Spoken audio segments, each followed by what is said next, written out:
the seventh solar plane of the Lord Arhura, King Arthur, the Hulhia solar plane, shimmering amethyst with silver, Minhihi ray of perfume and scent. If you could approach this seventh plane in your human bodies, you would notice an intense perfume, a most exquisite perfume of which there is no equal on earth. The air, the ether, is not only perfumed, but is of a pale amethyst color, starred with silver dust from the first solar plane of the beloved first adept, and interpenetrating the ether. The buildings in the seventh solar plane of Hulhia are, without exception, built of the amethyst stone, or mother stone, as we know it. This stone can be clear or semi-opaque.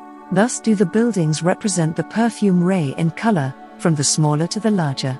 The amethyst stone itself gives off a perfume. The condition of the light on this plane of Hulhia is not absolutely daylight, but of a soft gentle twilight, partly due to the amethyst ether. The inhabitants of the Hulhia plane are gentle, quiet souls interested in giving to their fellow humans the great ray of perfume, an understanding of this ray, and an understanding of their Lord Arhura, but above all, a clearer understanding of the adorable God. The temple in the city of Rosera, the chief city of the seventh solar plane, is one of the most beautiful in the whole solar planet. The great temple has a roof, differing in this respect to those already described to you.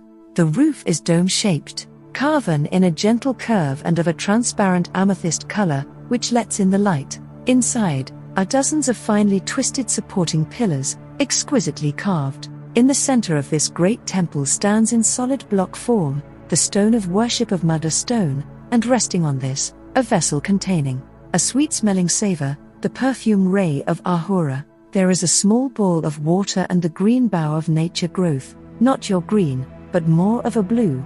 There is also a ring of these beautifully carven mother stone pillars around the stone of worship, and another ring of such pillars set farther back, and carved in each. There is a stoop, not for the purpose of holding water, but containing the ever-sweet-smelling savor ascending to God, not, however, the same perfume as is on the stone of worship.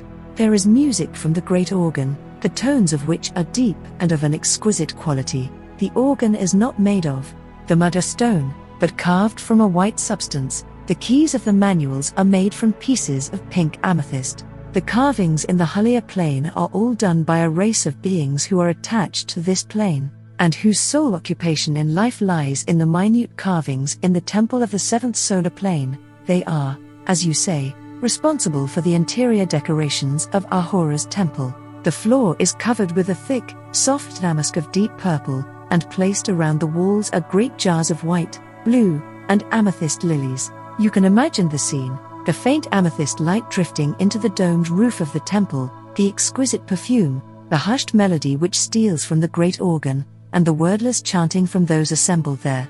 There is no speech, it is not required, only the language of thought. Now let us go outside, through the city of Rosera, and you will see, common to each thoroughfare, a burning brazier, into which is poured a minute portion of the amethyst ray of Minhihi, and ascending to God as a sweet-smelling perfume.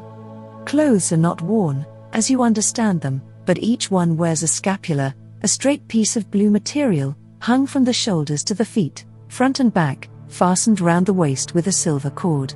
The blue gowns against the amethyst background look very beautiful. The heads of the people are uncovered as in all the solar planes, except for their Lord Arhura. See with me my beloved brother Arhura, pouring the beauty of perfume throughout this universe. For God, none could live without perfume. All of you love flowers, or should do, for in each blossom lies the perfume ray in the heart of the blossom. Perfume is a necessity to some men and women, and should be to all.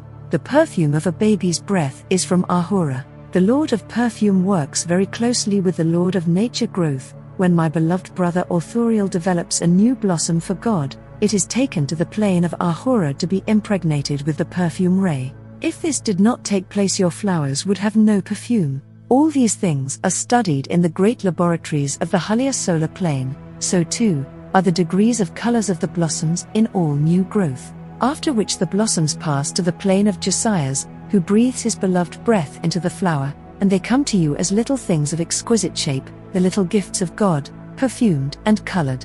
Think of that, my children. All solar stones, known to you as semi-precious stones, but which are the most precious gems of all because they pass back to the solar planes when your Earth returns to the nebulous, have come from the solar planet, they reach you in devious ways, they may come to your Earth plane in meteorites, and hidden in the heart of the meteorite is a solid block of amethyst or mudder stone, dropped through space, landing on your planet and other planets as gifts from God. That is one method of transmission to your Earth. They are also materialized for you.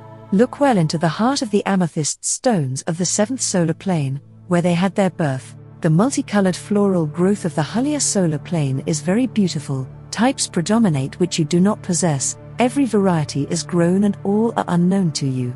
All are tall, there are no little growing things, because this plane is warm, and perfume needs the warmth of love, and that which sustains induces an abnormal growth. The plane of Hulhia is one greatly loved by Josias and often visited by him. One can often see my beloved brother Arhura standing before the stone of worship when the rites take place, and beside him the great Lord, the beloved silver Son of God.